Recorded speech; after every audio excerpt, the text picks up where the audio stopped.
पाक आर्मी में जितने भी बड़े बड़े जनरल्स और सिपा सालार बनते आए हैं, उन सब के बाप दादा, मामू, ताया और ससुर पहले से फौज में बड़े बड़े ओहदों पर फाइज होते हैं।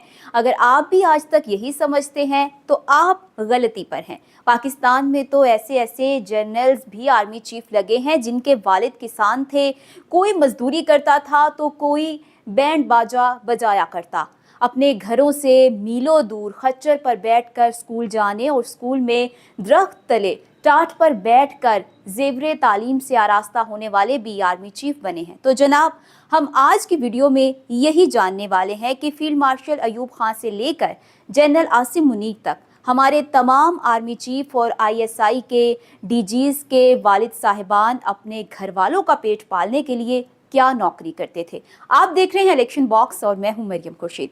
आप मुझे इंस्टाग्राम पर फॉलो कर सकते हैं जिसका लिंक डिस्क्रिप्शन में मिलेगा। So let's begin. वतन अजीज के पहले दोनों आर्मी चीफ ब्रिटिश थे। पाकिस्तान के पहले army chief sir Frank Walter मिस्री के वालिद का नाम वाल्टर जॉन मिस्री था और वो पेशे की लिहाज से बैंकर थे। यहाँ मैं आपको ये बताती चलूँ कि जनरल मिस्री के दौर में पहली पाक भारत जंग हुई और हमारे पश्तून भाइयों का कबायली लश्कर पेशकदमी करता हुआ श्रीनगर तक जा पहुँचा था। ताहम हमारे आर्मी चीफ ने गवर्नर जनरल मोहम्मद अली जिन्ना की हुक्म अदूले की।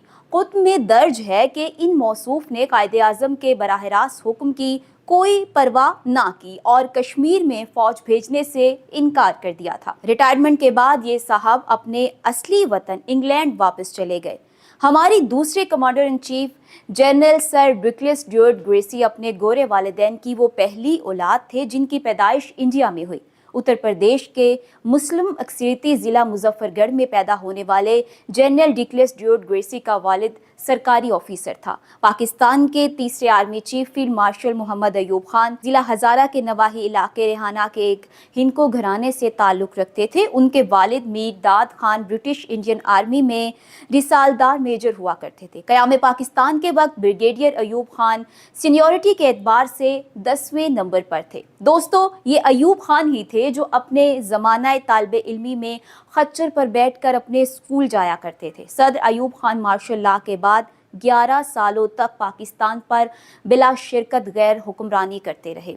याद रहे कि अयूब खान वो पहले मकामी या देसी फौजी ऑफिसर थे जो कमांडर इन चीफ बने। चौथे आर्मी चीफ का नाम जनरल मोहम्मद मूसा खान था जो कोयटा की हज़ारा बरादरी से ताल्लुक़ रखते थे। उनके वालिद सरदार यज़दान खान हज़ारा अफगानिस्तान से हिजरत करके ब्रिटिश बलूचिस्तान आबाद हुए थे। 1965 की पाक भारत जंग के दौरान अयूब खान सदर पाकिस्तान जबकि जनरल मोहम्मद मूसा खान पाक फौज के कमांडर इन चीफ थे। कम लोग जानते हैं कि जनरल मूसा खान की वसीयत के मुताबिक उन्हें आर्मी कब्रिस्तान की बजाय ईरान के शहर मशहद में वाक़े हज़रत इमाम रज़ा के मज़ार के हाथे में असूद खाक किया गया। पाँचवें army chief general Yahya Khan Chakwal से ताल्लुक़ रखने वाले कज़लबाश थे। उनके वालिद Agha Saadat Ali Khan Indian royal police में मुलाजमत करते थे। याहिया खान 18 सितंबर 1966 से लेकर 20 दिसंबर 1971 तक कमांडर इन चीफ रहे। पाकिस्तान की सियासी तारीख की वर्गगिरदानी की जाए तो जनरल याहिया खान एक विलन की शक्ल में नजर आते हैं। उन्हीं के दौर में पाकिस्तान दो लख्त हुआ। सकौते ढाका को अभी 4 दिन ही गुजरे थे कि याहिया खान ने सदारत और कमांडर इन चीफ के ओहदे से इस्तीफा दे दिया।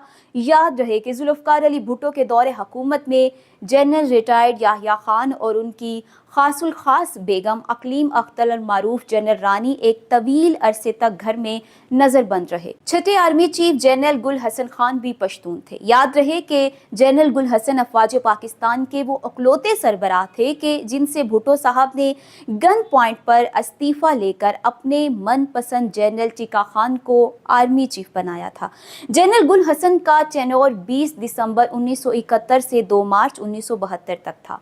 उन्होंने फौज से रिटायरमेंट के बाद अपनी याददाश्तों को जमा करते हुए एक किताब भी तहरीर की थी। पाकिस्तान के 7वें आर्मी चीफ जनरल टिका खान जिला रावलपिंडी के इलाके कलर सईदा के रहने वाले थे। वो राजपूत कौम से ताल्लुक़ रखते थे। जनरल टिका खान साबिक वज़ीर आज़म जुल्फ़िकार अली भुट्टो के बहुत करीबी समझे जाते थे, जबकि शेख मुजीबुर रहमान उन्हें बुचर ऑफ बंगाल यानी बंगाल का कसाई कहा करते थे। पाकिस्तान आर्मी के 8वें चीफ जनरल मोहम्मद ज़ियाउल हक थे। मशरकी पंजाब के शहर जलंधर की अराई बरादरी के सपूत मोहम्मद ज़ियाउल हक एक मिडिल क्लास फैमिली से ताल्लुक़ रखते थे। उनके वालिद मोहम्मद अकबर एक गरीब किसान थे। किताबों में ये भी तहरीर है कि जनरल ज़िया के वालिद एक तवील अरसे तक इंडियन आर्मी से वाबस्ता रहे और वो वहाँ बगलची थे, यानी वो फौजियों के मेस और दीगर मौके पर बुलाने के लिए बाजा बजाने का काम किया करते थे। यहाँ मैं आपके गोश गुजार करती चलूँ कि 1 मार्च 1976 को वज़ीर आज़म ज़ुल्फ़िकार अली भुट्टो ने लेफ्टिनेंट जनरल ज़ियाउल हक को जनरल के ओहदे पर तरक्की देकर चीफ ऑफ आर्मी स्टाफ बनाया, लेकिन फिर जनरल ज़िया ने 1977 में मुल्क में मार्शल लॉ लगाते हुए भुट्टो हुकूमत का खात्मा कर दिया और खुद सदर पाकिस्तान बन बैठे। जनरल ज़िया की लेफ्टिनेंट जनरल रहीमुद्दीन खान अफरीदी से खूब दोस्ती थी। जनरल रहीमुद्दीन के चचा जाकिर हुसैन खान हिंदुस्तान के सदर भी बने थे। लेफ्टिनेंट जनरल रहीमुद्दीन खान ने अपनी दोनों बेटियों की शादियां फौजी घरानों में की। उनकी बड़ी बेटी जनरल मोहम्मद ज़ियाउल हक की बहू बनी, जबकि छोटी बेटी की शादी ISI के सरबराह जनरल अख्तर अब्दुर्रहमान के बेटे से हुई। कम लोग जानते हैं कि जनरल अख्तर अब्दुर्रहमान जहांगीर खान तरीन के खालू थे। याद रहे कि 17 अगस्त 1988 को भावलपुर में होने वाले तैयारे हादसे में जनरल मोहम्मद ज़ियाउल हक के साथ जनरल अख्तर अब्दुर्रहमान भी शहीद हुए थे। नवे army chief general Mirza Mohammad Aslam Beg Mirza Mughal थे। भारतीय रियासत उत्तर प्रदेश के ज़िला आज़मगढ़ की उर्दू स्पीकिंग फैमिली में पैदा होने वाले मिर्ज़ा मोहम्मद असलम बेग आज़ादी के बाद हिजरत करके पाकिस्तान आबाद हो गए। उनके वालिद मुर्तज़ा बेग अपने ज़माने के नामी ग्रामी वकील थे। वो इलाहाबाद हाई कोर्ट में प्रैक्टिस किया करते थे। अफवाज पाकिस्तान के 10वें सरबराह जनरल आसिफ नवाज जंजुआ राजपूत फैमिली से ताल्लुक़ रखते थे और उनका ख़ानदान चक्री राजगान ज़िला जिहलम में आबाद था। जनरल आसिफ नवाज के वालिद Raja Abdul Ghafoor Janjua Indian army officer थे, जबकि उनके दादा इंडियन आर्मी में मुलाजमत करते थे। जनरल जंजुआ अपनी सर्विस के दौरान ही 8 जनवरी 1993 को जॉगिंग ट्रैक पर दिल का दौरा पड़ने से वफात पा गए थे। जनरल साहब की बेवा ने इल्ज़ाम आयद किया कि उनके शौहर की मौत हार्ट अटैक की वजह से नहीं हुई, बल्कि उन्हें हुकूमत ने जहर देकर कत्ल किया है। यहाँ मैं आपको एक दिलचस्प वाक़या सुनाती चलूँ। जनरल आसिफ नवाज जंजुआ के भाई शुजा नवाज अपनी किताब क्रॉसवर्ड के सफ़ा नंबर 450 पर लिखते हैं कि army chief general Asif Nawaz Janjua जब माजी में एक बार मरी में उस वक्त के वज़ीर आज़म मियाँ नवाज शरीफ से मुलाकात के बाद रुखसत होने लगे तो वज़ीर आज़म अपने रुहका के घेरे में उनको कार तक छोड़ने आए तो उन्होंने जनरल साहब से पूछा कि आप कौन सी गाड़ी इस्तेमाल कर रहे हैं।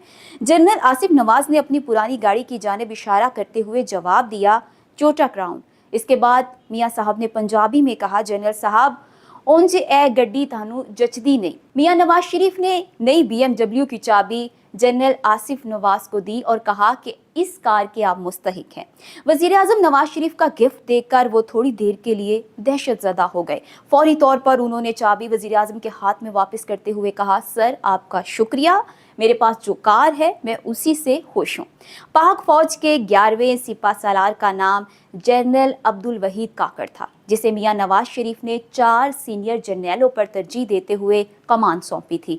जनरल अब्दुल वहीद पश्तून कबीले काकड़ से ताल्लुक़ रखते थे और उनका ख़ानदान बलूचिस्तान के इलाके योब में आबाद था। उनके चचा सरदार अब्दुल रहम निश्तर पाकिस्तान के बानियान में शुमार होते हैं। मैं अपनी एक वीडियो में आपको बता चुकी हूँ कि एक रोज़ सीनियर सहाफ़ी रऊफ क्लास्ट्रा ने मुलाकात के दौरान army chief general Qamar Javed Bajwa से पूछा कि सर आपका फेवरेट आर्मी चीफ कौन सा रहा है, तो सिपा सालार ने मुस्कुराते हुए जनरल अब्दुल वहीद काकड़ की पेंटिंग पर उंगली रख दी। मीडिया की आंख, अखबारी नुमाइंदों के जमघुटों, शाम के पुरतकल्लुफ खानों, खाबों, ढाबों और सोशल इवेंट से बेनियाज 86 साला जनरल रिटायर्ड अब्दुल वहीद काकड़ रावलपिंडी शहर में खामोशी से अपनी रिटायर्ड लाइफ गुजार रहे हैं। पाकिस्तान के 12वें army chief general Jahangir Karamat Pashtun कबीले काकेज़ई से ताल्लुक़ रखते थे। उनके वालिद करामत अहमद सरकारी मुलाजिम थे। यहाँ मैं आपको बताती चलूँ कि 1998 में जनरल जहांगीर करामत के दौर में पाकिस्तान न्यूक्लियर पावर बना था। जमहूरी सोच रखने वाले जनरल जहांगीर करामत नवाज शरीफ का सॉफ्ट टारगेट बने। नवाज शरीफ ने उनसे इस्तीफ़ा मांगा तो जनरल साहब ने खामोशी से सरेंडर कर दिया। यही वजह थी कि जनरल साहब के कॉलीग्स उन्हें जनरल बाजी के नाम से पुकारते थे। पाकिस्तान के 13वें army chief general Syed Pervez Musharraf Delhi शहर की उर्दू स्पीकिंग सादात फैमिली के खानवादे थे। ہجرت کے بعد ان کا خاندان کراچی آ کر رہنے لگا۔ کم لوگ جانتے ہیں کہ سید پرویز مشرف کا بچپن ترکی میں گزرا، کیونکہ ان کے والد سید مشرف الدین سفارتکار تھے۔ وہ ترکی کے کیپٹل انقرہ میں پاکستانی ایمبیسی میں سروسز دے رہے تھے۔ یاد رہے کہ وزیر اعظم پاکستان میاں محمد نواز شریف نے منگلا کے کور کمانڈر پرویز مشرف کو پاک آرمی کی کمان سونپی تھی، لیکن پھر 12 اکتوبر 1999 کو جب پرویز مشرف سری لنکا کے دورے پر تھے تو میاں صاحب نے ان کی جگہ ISI کے سربراہ جنرل ضیاء الدین بٹ کو نیا آرمی چیف بنا دیا۔ یہاں میاں صاحب کو لینے کے دینے پڑ گئے۔ راولپنڈی کے اس وقت کے corps commander lieutenant general Mahmood Ahmad کے آرڈر پر نئے نویلے آرمی چیف جنرل بٹ اور ان کے باس میاں نواز شریف کو گرفتار کر لیا گیا۔ اس کے چند گھنٹے بعد معزول army chief general Pervez Musharraf ایک بار پھر سے اپنے عہدے پر بحال ہو گئے۔ وزیر اعظم نواز شریف اٹک قلعے میں قید کر لیا گیا اور یوں جنرل پرویز مشرف خود چیف ایگزیکٹو آف پاکستان بن گئے۔ پاک آرمی کے 14ویں چیف اشفاق پرویز کیانی کا تعلق گھکڑ کیانی فیملی سے ہے۔ جنرل اشفاق پرویز کیانی کے والد پاک آرمی میں جونیئر آفیسر تھے اور صوبے دار میجر کے رینک پر ریٹائرڈ ہوئے تھے۔ یاد رہے کہ جنرل اشفاق پرویز کیانی کو زرداری دور میں مدت ملازمت میں توسیع دی گئی تھی اور وہ 6 سال تک سپہ سالار رہے۔ افواج پاکستان کے 15ویں سپہ سالار جنرل راحیل شریف ضلع گجرات کے مشہور قصبے کنجا سے تعلق رکھتے تھے اور وہ بھٹی راجپوت ہیں اور وہ آرمی بیک گراؤنڈ رکھتے ہیں۔ ان کے والد میجر محمد شریف بھٹی قیام پاکستان سے پہلے انڈین آرمی کے آفیسر تھے اور انہوں نے دوسری جنگ عظیم بھی لڑی۔ 71 کی جنگ میں نشان حیدر پانے والے میجر شبیر شریف شہید جنرل راحیل کے بڑے بھائی جان تھے۔ یاد رہے کہ میجر شبیر شریف اور سابق صدر Pakistan general Pervez Musharraf course mate بھی تھے۔ یہاں میں آپ کو بتاتی چلوں کہ 1965 کی پاک بھارت جنگ کے ہیرو اور مادر وطن کے دفاع کی خاطر اگلے مورچوں پر جا کر لڑنے والے میجر راجہ عزیز بھٹی شہید راحیل شریف کے ماموں جان تھے۔ میجر راجہ عزیز بھٹی شہید کو ان کی بہادری کے صلے میں نشان حیدر سے نوازا گیا۔ راحیل شریف کے منجلے بھائی ممتاز شریف پاک آرمی سے میجر ریٹائرڈ، جبکہ راحیل شریف کے دونوں بیٹے اس وقت پاک آرمی میں سرو کر رہے ہیں۔ افواج پاکستان کے 16ویں سپہ سالار جنرل قمر جاوید باجوہ گکھڑ منڈی گجرانوالہ کے رہنے والے ہیں اور وہ باجوہ جٹ ہیں، اور ان کے والد لیفٹیننٹ کرنل اقبال باجوہ جن دنوں کوئٹہ کنٹونمنٹ میں تعینات تھے تو وہ اپنی سروسز کے دوران ہی 1967 میں انتقال کر گئے۔ یاد رہے کہ اس وقت قمر جاوید کی عمر 7 برس تھی اور اپنے 5 بہن بھائیوں میں سب سے چھوٹے تھے۔ پاک آرمی کے 17ویں اور موجودہ سپہ سالار جنرل سید عاصم منیر کا تعلق راولپنڈی شہر سے ہے۔ حفاظ اور سادات گھرانے کے چشم و چراغ جنرل سید عاصم منیر کے والد بزرگوار کا نام سید سرور منیر تھا، جو کہ طارق آباد راولپنڈی کینٹ کے CB ٹیکنیکل ہائی اسکول میں پرنسپل تھے۔ سید عاصم منیر کے والد پڑھے لکھے ہونے کے ساتھ ساتھ دیندار بھی تھے اور انہوں نے محلے میں مسجد اور چھوٹا سا مدرسہ بنوایا ہوا تھا۔ جنرل عاصم منیر کے colleague general Sahir Shamshad Mirza chairman joint chief of the staff committee ہیں۔